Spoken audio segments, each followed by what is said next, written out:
Hey, everybody. Welcome to Cincinnati Real Producers Podcast, powered by Nextdoor Photos. I'm Patrick Braddick, owner and publisher of Cincinnati Real Producers. And I'm Daniel Ziegler, owner of Nextdoor Photos. Every week, we're getting to know Cincinnati's top realtors. Our goal is to elevate and inspire the real estate community throughout greater Cincinnati.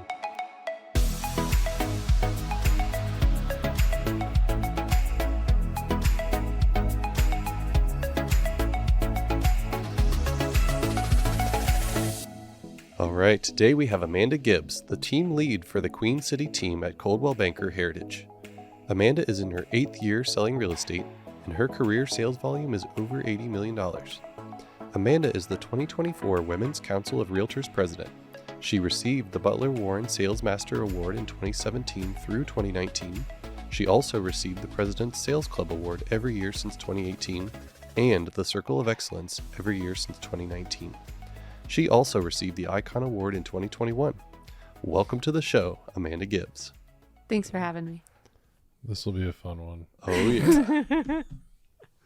I love you, Amanda. I love you guys too. You are awesome. When did we first meet? It's been a long time. It's been a long time. Because we featured you way back when. Wasn't the first time we met the coffee shop in Hyde Park? Yes. Yeah. That was great. Yeah, it was. That was really fun. I've always enjoyed getting to know you, follow you, especially as we dive into this podcast. It'll be cool talking about your background and how things transitioned from one career to another, and seeing that growth and the recognition to take that leap. You know, it's gonna be fun. So thanks for being a part of this. I'm super excited. We're super excited to have you. So Yeah. And I get the pleasure of seeing you 2 days in a row. I know. I got to be there last night, as this will date this podcast a little bit, I guess. Well, both of you have got to see me twice this week. That's True. right. Yeah. That's a big thank you week. for your support. Sorry I didn't support you. It's okay. It's very busy. It's a busy time of year, that's for sure. Yes, Yeah. for sure. Yeah. Well, yeah, but congratulations on being the Women's Council president for 2024. Thank you. Awesome. Thank you. I'm super excited. I'm excited for you. It was an interesting way to kind of be tapped into that. You know, Oh, yeah? I started out last year as first vice president at the beginning of the year. Mm-hmm. And then by mid-year, I became president-elect because the president-elect stepped down. Oh. And then by end of year, I was being asked to be president for this upcoming year. So, yeah, it was a lot. That pushed into escalated 1 quickly. year. Mhm, Yeah. It did. Yeah. Yeah. It seems like that's a trend Yeah. in Women's Council, especially like in Ohio. And it's a trend we're hoping to break. You know, I wasn't super familiar with what Women's Council had to offer until I got a little bit more involved. And then when I took those positions and said yes to those things, my eyes were opened up to everything about Women's Council. And I think more so a lot of the things that they don't usually talk about, or you're not really, I guess, shown, you know, just from an outside perspective. So it's a really cool group of women that work together. They support each other. They, you know, do everything to make sure that we're all successful. We have all the leadership training we need. Like, they make sure you have all the tools to do all the things in real estate that you want to do. That's awesome. Yeah. Yeah, it's fantastic. Well, I think you mentioned it doesn't have to be in real estate either, right? Mm-hmm. Correct. It's just women helping women. Like, Yeah. You could be a lawyer and Yeah. want to be a part of it. Yeah, absolutely. And we try to do events that support women too. You That's know, awesome. so even when we're downtown, you know, Cincinnati over the Rhine has a lot of women-owned businesses. Mm-hmm. So a lot of times we try to navigate to support those businesses, Mhm. like with our events.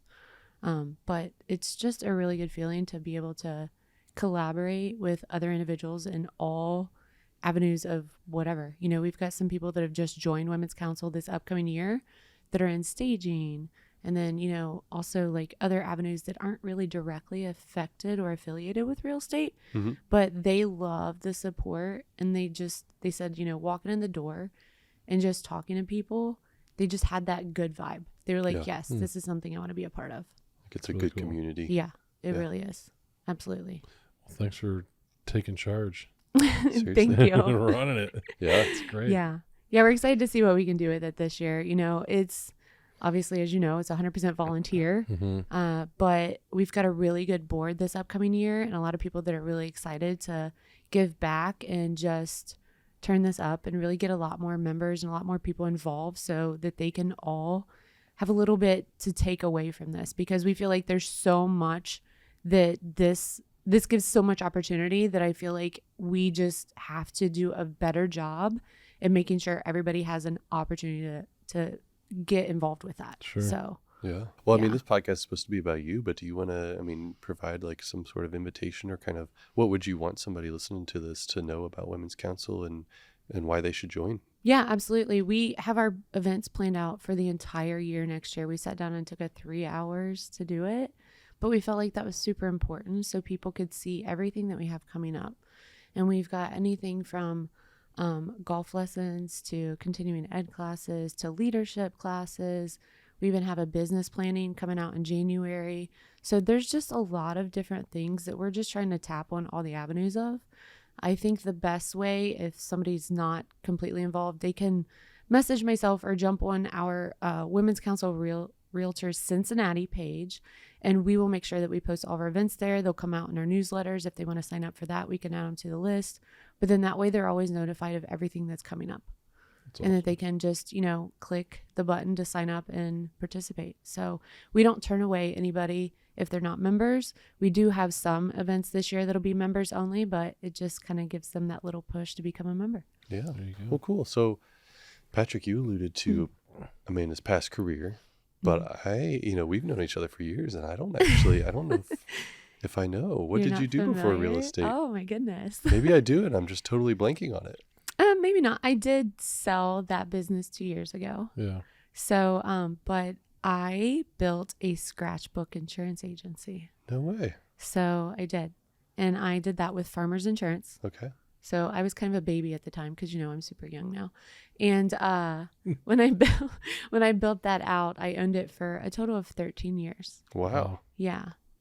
Yeah. And that was an interesting opportunity, is the way I'll say it. I loved it. I was super passionate about it. I saw what insurance could do for people's lives, in all regards, and that made me passionate because I'm like, oh my gosh, like this is something like everybody needs. I don't understand like why anybody would not want to have any of these things. Right. It's just protecting them, but also allowing them the opportunity to make sure their family's okay. So there was just so many different avenues with it. I was a really big commercial insurance agent. Oh, yeah? Which is interesting, being a woman in a man's world, big time in that one. Oh, yeah. But I loved it. I thrived off of it. You learned so much about how businesses run and everything down to like a kitchen, like the different types of fire systems that they have in place. Like it was super interesting how much you would have to know just to write an insurance policy on one of those. Wow. Yeah. But I just thought it was such a cool opportunity. And in that industry, like once you're in something like that, everybody collectively works to help you. So even if I wasn't super familiar with the type of business I was writing, underwriters and everybody, they always like had my back, to kind of walk me through it, explain what the different things I needed to look for were, kind of provide me a checklist, and then help guide me through making sure that the policy I was writing was the best one for the client. Right. So that was really cool. Huh. Yeah. I was like number 1 commercial insurance sales agent for farmers in the state of Ohio for a couple years. No way. Yeah. So, which Damn. I love All doing that. from scratch, which All is from scratch. incredible. Yeah. If you think about insurance companies that take books over and, Right. more and more books, yes, more and more business, but like, that's awesome. Yeah. When you Starting from build it, nothing. it's your own, Yeah. so it's a completely different thing than just buying a book of business from somebody else Right. and servicing the clients that they've already obtained. Right. I had to obtain these clients, That's and you amazing. had to do it in a clever way. They don't just fall from the sky, just like in Right. real estate.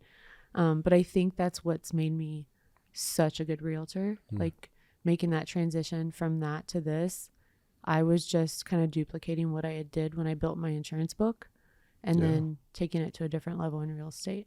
Well, that makes a ton of sense.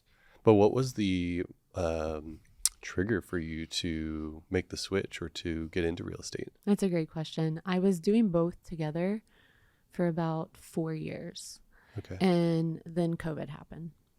And with COVID, in the insurance world, insurance is very challenging anyway. It can be extremely draining. People don't always call you because they're excited to talk about No. insurance. They're usually calling you because there's a problem. Yeah. And so that really took a toll on a lot of my staff because I had a fully staffed agency. And so a couple of them were just like, you know what?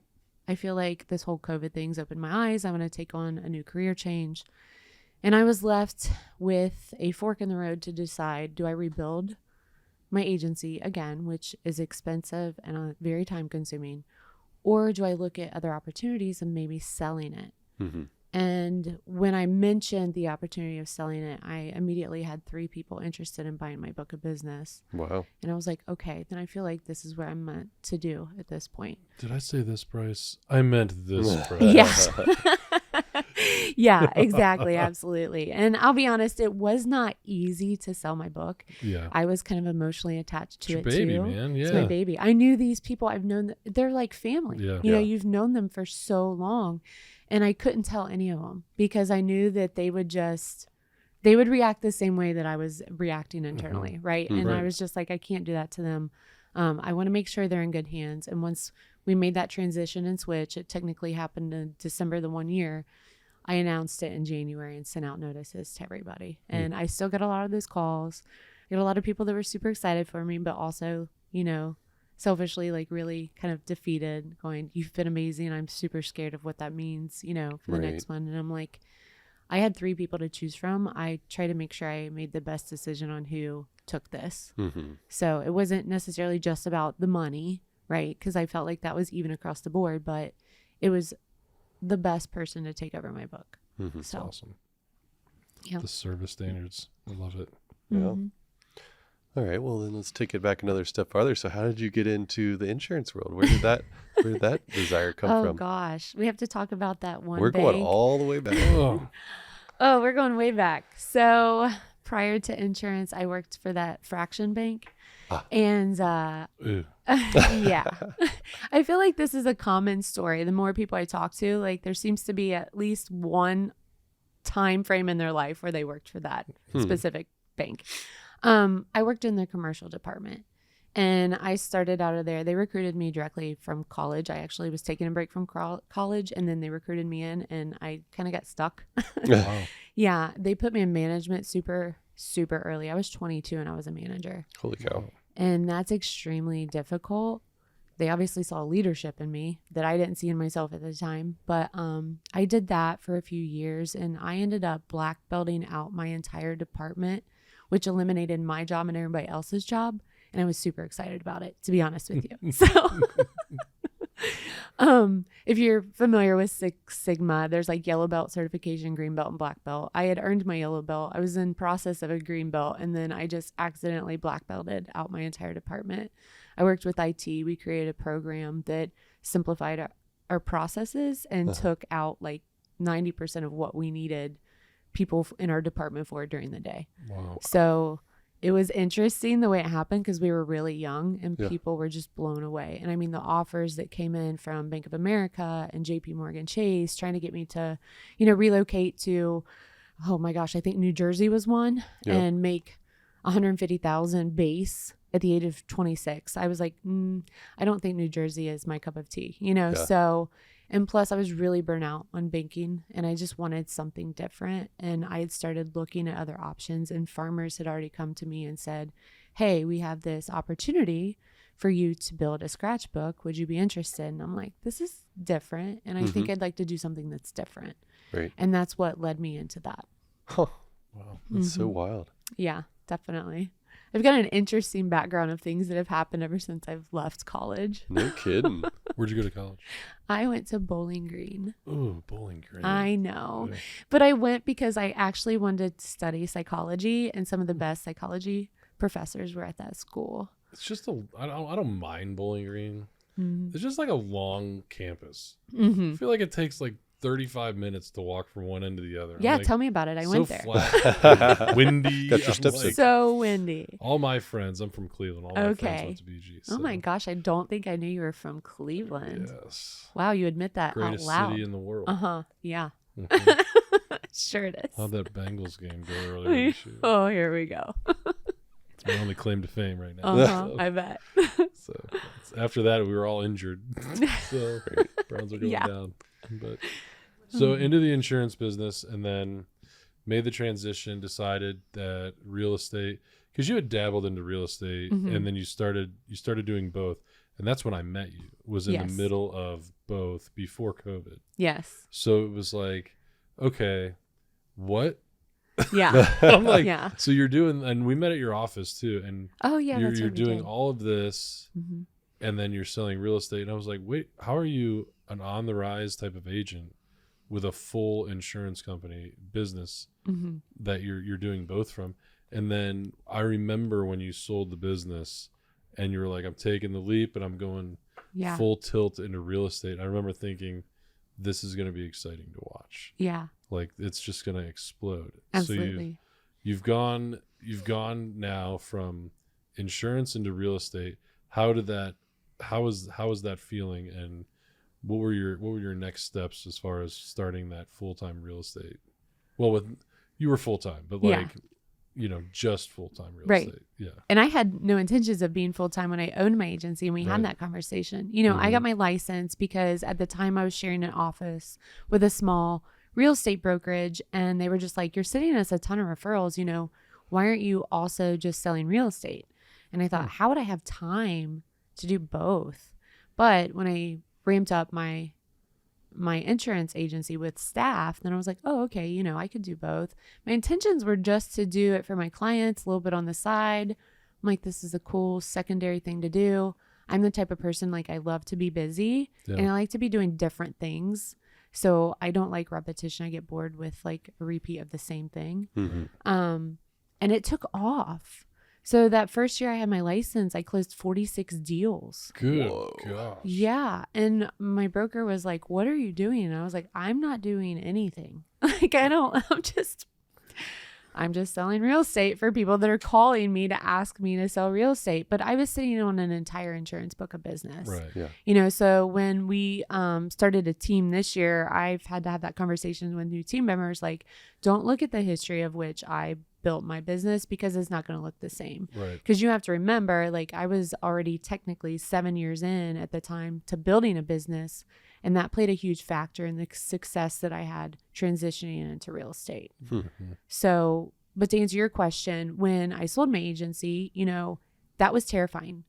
Like, I was no longer going to have a base. It's not like I had any rental properties that I owned. There was no income just as a base income coming in. It was back to full commission. And I had already went through that pain. Yeah. Right. And so to go back to that pain years later was really scary, because, now I'm in a different milestone in my life where my expenses were a little higher than they were back when I started that. So it was extremely terrifying at first. But, I looked at it and said, okay, if I've been this successful, having a little bit of a distraction with another company, imagine what I could do if I put all my focus into this business. Oh, exactly. And so that's where I wanted to get creative with it. I'm the type of person where I looked at real estate and said, I want to do all of the things in real estate. I don't want to just be a listing agent. I don't want to just be a buyer's agent. I want to be able to have knowledge in all aspects, because then I can be the best for my clients at that point. Right. And it's the same on location. I'm not going to just limit myself to just Westchester or just Anderson. That's not going to be helpful to my clients, especially if I'm dealing with relocation clients, because they don't know this area. They're not entirely sure where they want to live. Right. So it's my job to have knowledge of all the areas so that I can best direct them on what's going to be the best area for them to reside in based on their wants and needs. Right. Yeah. I agree. Yeah.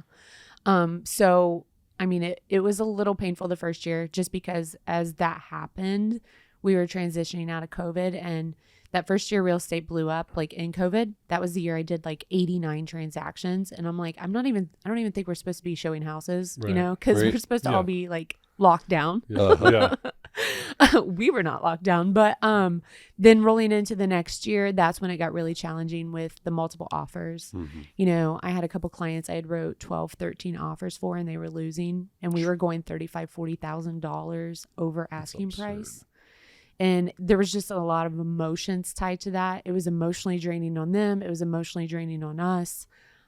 We didn't know what that meant for the industry. Like, what was this going to be the new norm for how long? Because we weren't starting to see more properties match the amount of buyers. Right. It was like we were going to be stuck in this cycle, and we were just a little nervous at how long that was going to last. But then started to transition out of that, and I wanted to build a team. Jeremy, my boyfriend, and I got together, and I found out, I did not know this when I met him. This is Jeremy. the best story. I know you love Jeremy. He's a good guy. I met He's a him good guy. at the club, the sports club, Oh, right. and he was a personal trainer, and that's how we got introduced. And it took him like a couple months before he's like, oh, by the way, I have my real estate license. And I was like, Really? wait, what? I'm like, how did I not know this about you? And Like a he's couple months like into dating, or just knowing going each to the other. gym? Yeah, going to the Okay. gym, because he was helping train me Yeah. 1 to 2 times a week. Like, we weren't even dating yet. He hadn't asked me out yet. Wow. And I was like, how did I not know this about you? He's like, yeah, I just do a little bit for my friends, my family, or some of my clients here at the gym. I'm like, oh, okay. And he was at Coldwell Banker, realty office out of Hyde Park at the time. And I'm like, okay. So then fast forward, when we started dating and we were together, I had made the joke with him. I'm like, well, I mean, if we're going to be dating, like, we kind of have to like be at the same brokerage. Yeah. So he had switched over to EXP with me. And then fast forward, we both ended up building a team, and we went back to Coldwell, but we went to Heritage. And so that's where we are today. We have a small team of agents now. It's me and him. And in the amount of time we've been together, it'll be 3 years this coming year that we've been together, but basically 2.5 at this point. He and I have bought our first short-term rental property, and we have that in Over the Rhine. Yeah, it's a beautiful property. Thank you. I need to come check that out. Yeah, you do. It's pretty remarkable. We love it. You have friends and family discount? We do, actually. Yeah, I I'm know. Yes, we do offer, off Airbnb, because they charge a lot of fees to us, but also anybody that books. So we always Right. tell everybody, if you want to book it direct and you're local and we know you, then yeah, absolutely, we can give you a better deal and a better price. That was something I had dreamt of for a long time. So I was super excited to have a person in my life that kind of had the same dreams as me. He's like, yeah, I'd love to have an opportunity to own something like that. And when it popped up, we went and saw it, and the power was out, because this is when the tornado was going through on the east side. Yeah. And we saw it in the dark, and I looked at him and I was like, well, this is the perfect opportunity to snag this, Right. because nobody can get in here. Mm-hmm. So I'm like, we somehow got in, because I don't know, we just got lucky, because everything's so you broke electronic. into your own place now. Yeah. Thankfully you bought it. Thankfully we bought it. And fast forward, we've had that for a little over a year now. It's been an interesting experience. yeah. We've self-managed that the whole time we've had it. Ooh. Just to, I know, another thing that we're doing. But just to have the experience, because you get to communicate directly with people. And I think the coolest thing is we've had Broadway stars stay there. We've had people from all over the world. We have a French family that came in, so you really get to meet and talk to people from everywhere. And what a cool way to do that. That's really neat. Yeah. Yeah. Is So, that how many do you guys want? You want to keep going with that? so I think short-term rentals, probably not, because it can be a lot, and the way the market is and the industry, and just with the cost of everything rising, like it's hit or miss on like if people are going to take vacations and things like that. So we like ours because we use it a lot too, because it's downtown. So it's super convenient. So like last night we were able to, it was 3 blocks away from where our gala was. Yeah. And so we were able to just walk right home. That's awesome. It's really fun though. We have private parking. We have a rooftop. It's a really cool opportunity. And It's over the Rhine. it's a really cool space. Yeah, it is. I know you got the pleasure to see it. So yeah. What? Who do you think did Just my kidding. photos? Yeah, it's nice. selfless Stay there. selfless plug, go. Yes. Next door photo, one of our partners here at the Real Producers Podcast. Yeah. This upcoming year, I think our first big thing is we're going to be doing a flip together. So That's we're fun. really pumped about that. So Very that'll fun. be something you'll see coming soon on the market. Yeah. Well, good. Mm-hmm. Well, let's get a little bit personal now. 'Kay. So we've talked about Jeremy. Yep. Do you want to talk any more about family or? Yeah, absolutely. All right. So where to start? I have a 14-year-old daughter. She is super active in color guard. She's a Oh. freshman this year at Lakota West. And She's been in competition color guard all year, which is a lot. And I was not familiar because where I went to school, we didn't have those opportunities. And I had no clue what that entailed. But this has been probably one of the coolest things I've ever been a part of. That's awesome. It's beautiful. Their costumes that they do, their entire show.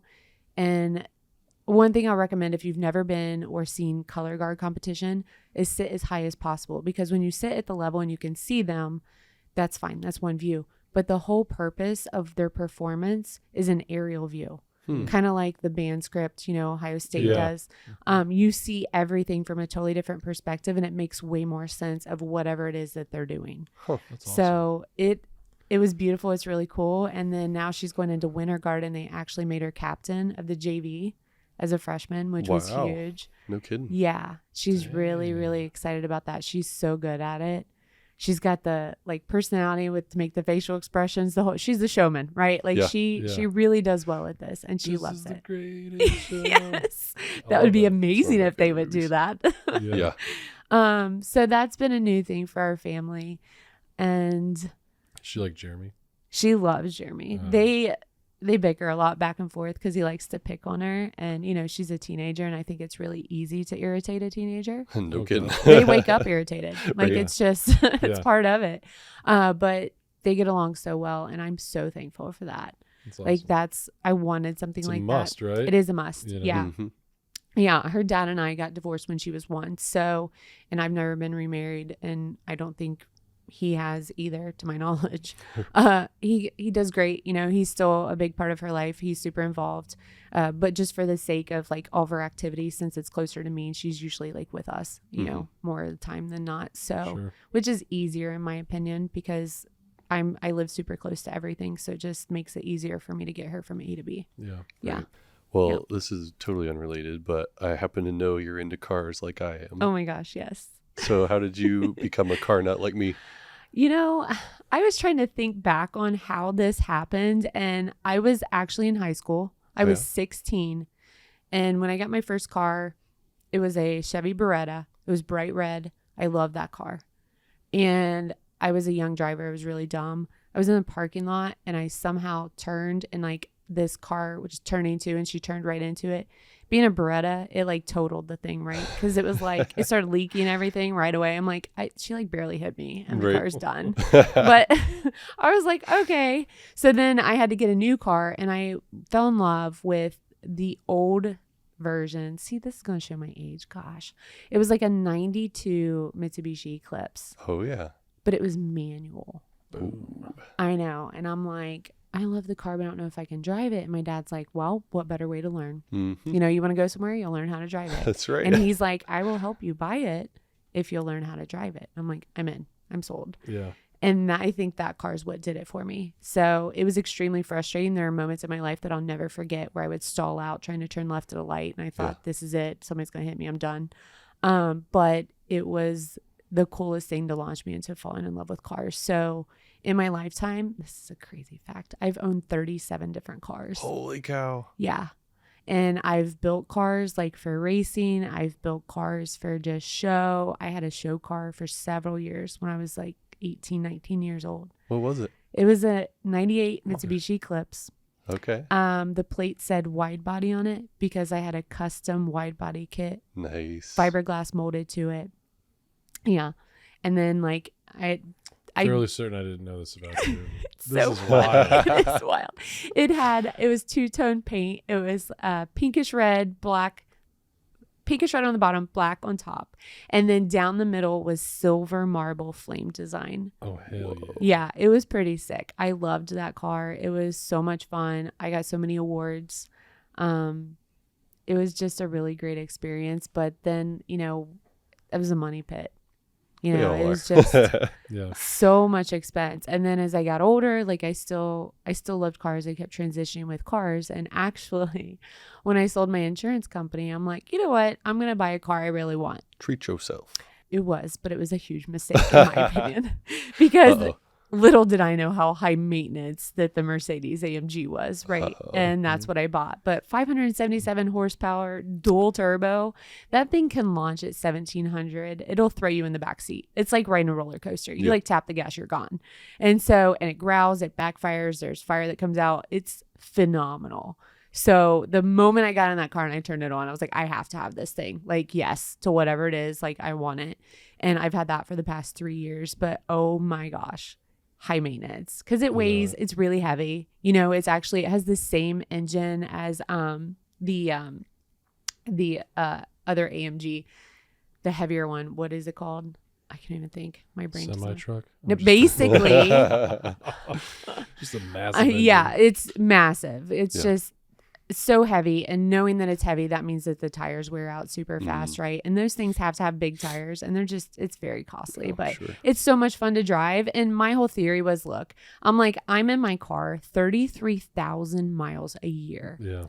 I should love my mobile office, right? It should have everything. It should be massage seats, heated seats, cooled seats. It should talk to me. It honestly should just drive itself. It should. That would just make things so much easier. Because you love to drive. I know. Right? I do love to drive. And I love to just, but with that car, I mean, it can make the most patient person impatient because it's ready to go. Yeah. And you're behind everybody else that's not going the same as you, same speed as you. And you're just like, I'm trying to tell my car to slow down. It's the car, not me. I'm sorry. So. I know the feeling. So you're the guy who's behind me, just like, oh yeah, like right up on your bumper. bumper. Yeah, and I'm like, I'm so sorry. Like I'm hitting the brake, and it's just it's ready to go. Yeah. If it's not her, it's me.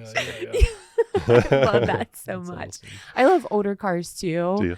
I think if I ever had like a bigger garage again, I would absolutely get like a fun project car, like maybe like an old Camaro or Mustang, just, the Hardy. Cause I just love that sound. That's real to me. Yeah. It's so real. Right now, these cars that you hear now sound like a galactic something driving down the road. It's like that. And I'm like, what is that? Oh, well, those old school engines just shake your inside. Yes. Like your heart just vibrates. Yes. My father-in-law sold his 67 Camaro that he like rebuilt himself, like original. And I mean, it was perfect. Yeah. And every few times a year he'd take it out and be like, you want to drive it? And I'd be like, sure. And I'm the exact opposite of you guys. I don't know anything about cars. But then you get all the old guys out there with the thumbs up out the window. And then I'm like, Gary, you get this all the time? He's like, yeah. I'm like, is it me or is it the car? He's like, shut up. It's the car, dude. It's definitely the car. It's not you. So he got so many looks for that car. Yeah. He sold it to a guy in like Philadelphia. Like it was on that auction website. What is it? Bring a Trailer. Yeah. Oh, okay. Yeah, sold it. That's really cool. It was so fun to watch. So yeah. Absolutely. Yeah. Well, and that's like with my car, because I get out of that car and guys are like, "There's a girl driving that," and then they're like afraid to ask me questions because they're like, "Does she know anything?" I'm like, "What do you want to know?" Right. Ask me. I can ramble it all off. That's and then it starts a conversation. So if you think about in that aspect, like you said, because people look and that thing catches attention too. So, but you also have to behave because it catches attention to some degree. Right. But it's a community. It's like a way to just start communicating with other people randomly. Sure. Stop. I get gas like every other day because I have to. Right. And I meet so many people at the gas station that way, just having a conversation. It's phenomenal. I've gotten listings like that before. There's your lead gen. Absolutely. Right? Like you're always looking for creative ways to just talk to X amount of people per day, have a really crazy looking car, and that'll do it. That'll strike up a conversation. Heck yeah. Yeah. I drove a 1980 Buick Century. That was my first car. That's fun. Yeah, no, it wasn't. Was it the ones that had the seatbelt that like went automatic? No, oh, okay. It wasn't. I wish. It was all bench seats though. Oh my gosh. I called it the Beach Cruiser. It was tan with a red interior. It was the best. Oh man. And then half the frame fell off, and my dad's like, "Yep, I think she's totaled." I was like, "Why?" Yeah. You're like, we can Flintstone it. I don't need a floorboard. Exactly. That's overrated. It was the best car.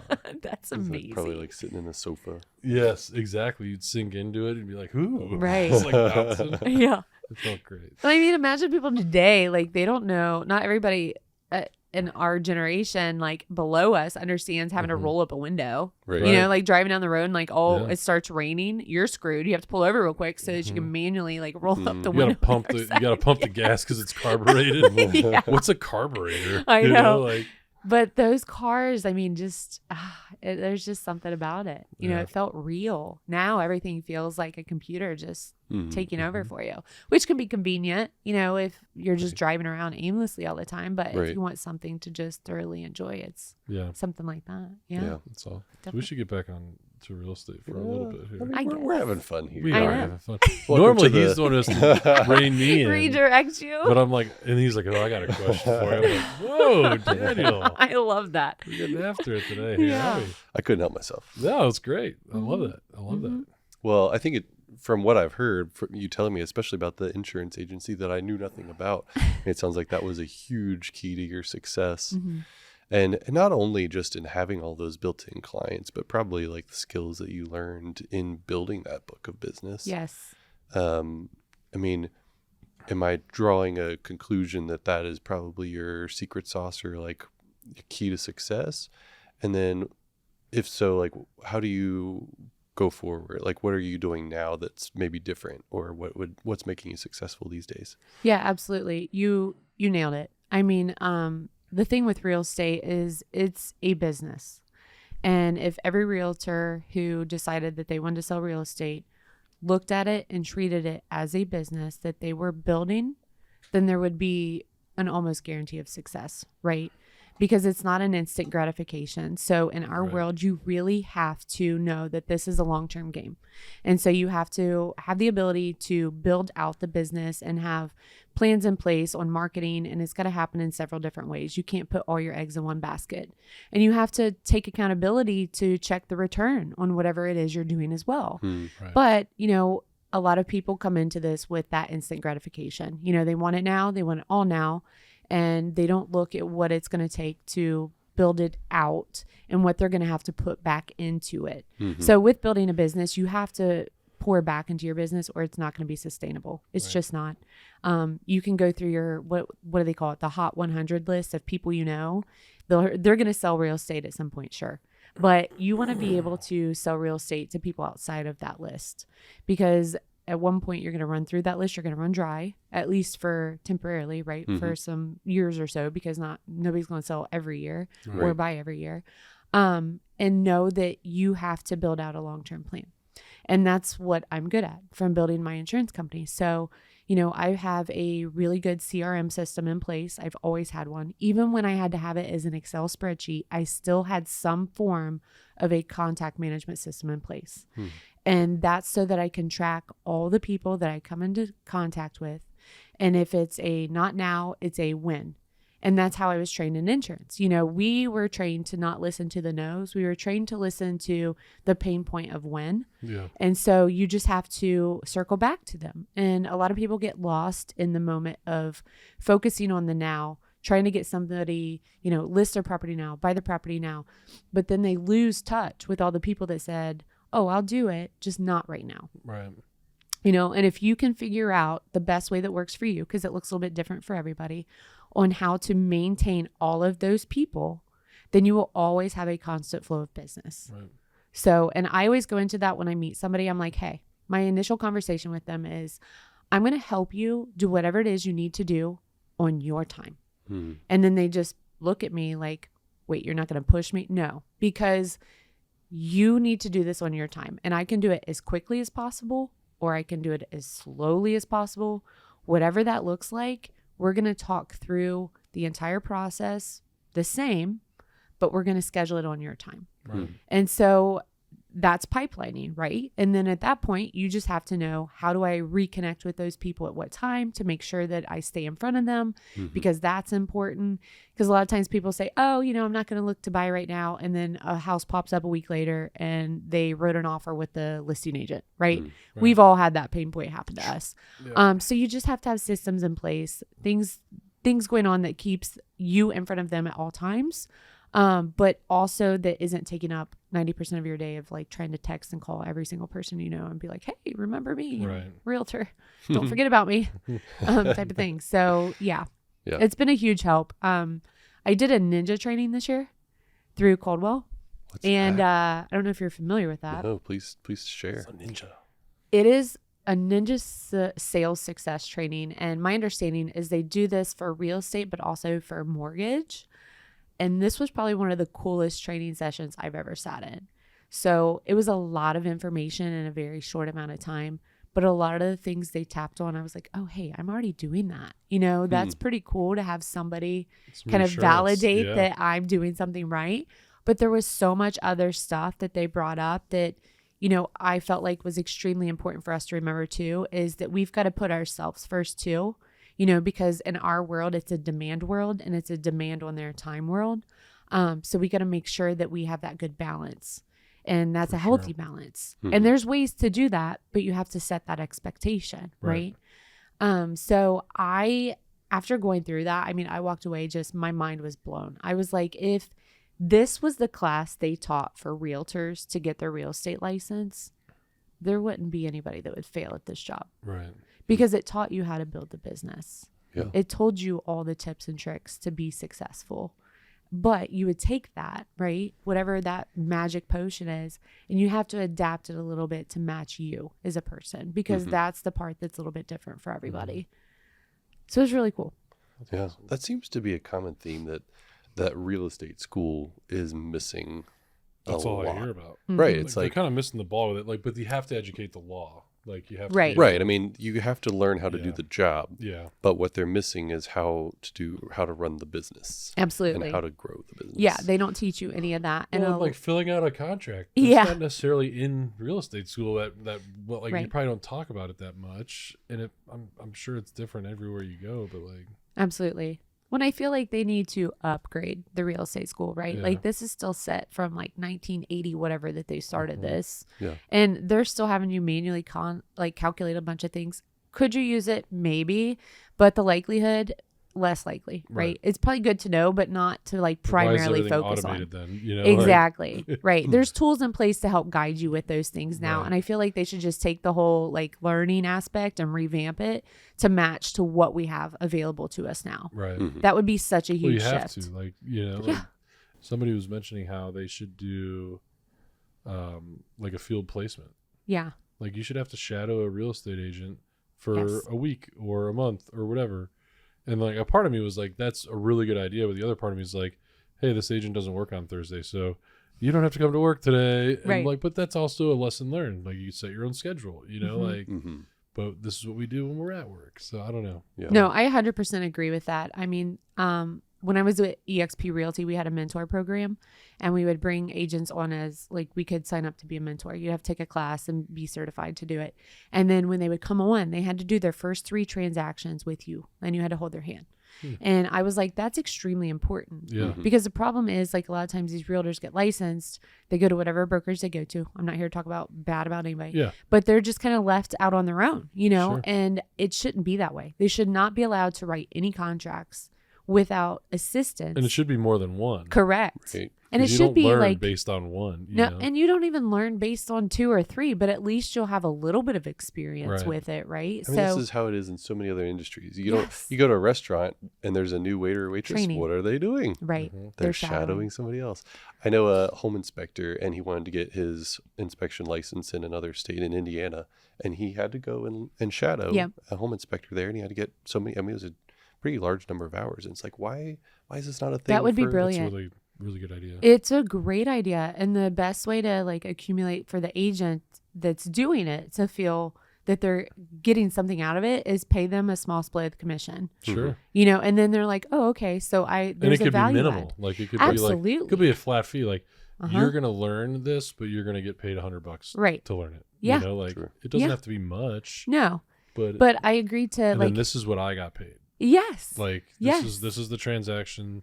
Right. Here's what we got paid. But you get to see the amount of work on a small scale, because what is it? I've had people say, another real estate agent said in November, he said, if anybody thinks that they're working for November right now, they're crazy. Yep. He was like, we're in February of 2024 right now. He was like, when you really, if somebody buys a house right now, it's likely closing either in the end of January or the end of February. 100% accurate. So it's you're not working for November right now. You're working for 3 months down the road. Right. Yeah. So once you wrap your head around that, and that's a small taste of what somebody would be able to see. Mm-hmm. For sure. No, that's exactly that's accurate. so much work. It is a lot of work. So- You know, they don't see all the behind the scenes, but Right. if they had to shadow and then saw the behind the scenes, Mhm. then it would give them the ability to Yeah. understand everything as it happens. And right? make more of an educated decision. Correct.